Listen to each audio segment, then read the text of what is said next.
Саламатсыздарбы? Кыргыз тилиндеги иш кагаздар стили белгилүү бир өзгөчөлүктөргө ээ. Иш кагаздарын жазууда ошол тилдин лексикасын, грамматикасын, адабий тилдин жазуу жана сүйлөө эрежелерин туура өздөштүрүү талап кылынат.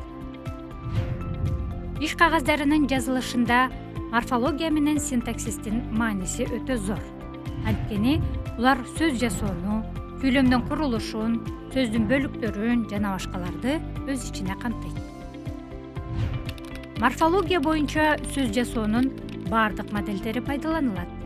Иш кагаздар стилинин синтаксиси башка стилдерден кескин айырмаланат.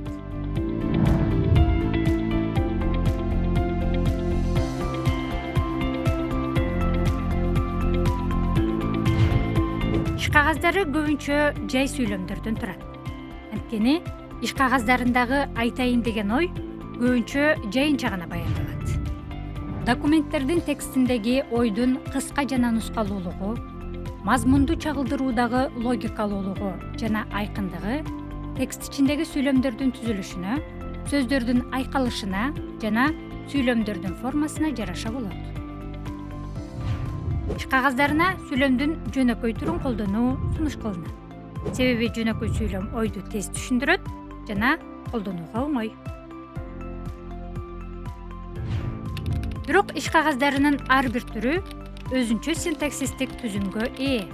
Тагыраак айтканда, иш кагаздарынын ар бир түрү өзүнө гана тиешелүү өзгөчөлүк менен жазылат. Мисалга көңүлүңүздөрдү буруңуздар.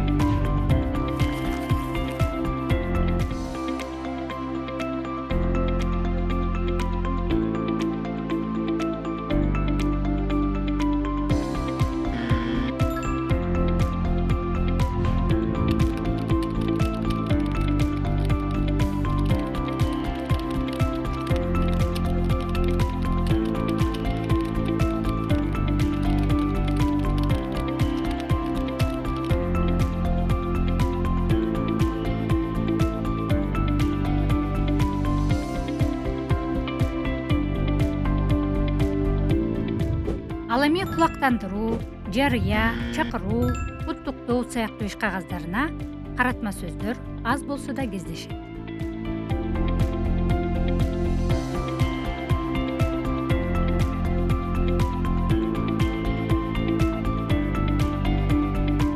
Адабий тилдин нормасын сактоодо орфография менен орфоэпиянын эрежелери колдонулат. Ал эми аны бузуу же андан четтөө адамдын жазуу жана кеп маданиятын төмөндөтөт. Ал Кыргыз Республикасында жашаган жарандарга кыргыз тилинин толук түшүнүктүү болушуна жолтоо болот. Ошондуктан ар бир билимдүү адам жалпыга бирдей адабий тилдин нормасында сүйлөй жана жаза билүүгө милдеттүү. Иш кагаздарын жазууда жогорудагы сунуштарды колдонуу менен ишиңизди жеңилдете алат деген терең ишеничтебиз. Саламатта болуңуздар.